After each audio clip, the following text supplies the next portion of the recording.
แจ้งเปิดตู้แหละแจ้งไปเปิดตู้มันไอ้เข้าเปิดยังไม้ตรงนี้มันยังขาดไม่ห้องเพลงไม่ห้องเพลงที่เหลืออ้าวไม่เขาถึงมันพูดอยู่นะเพื่อนแซวเป็นคนซื้อ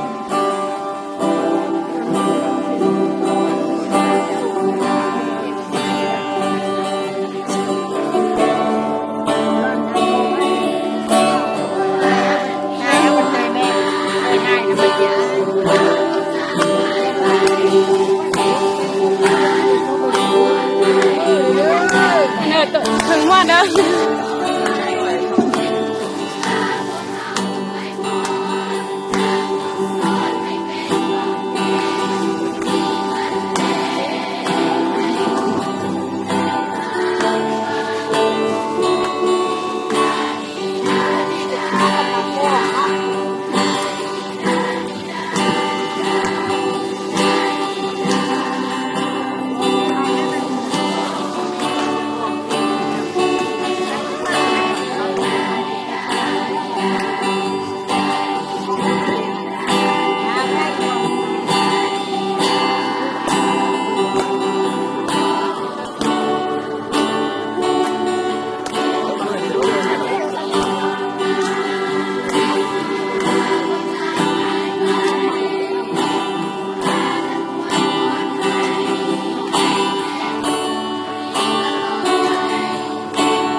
เป็นอะไร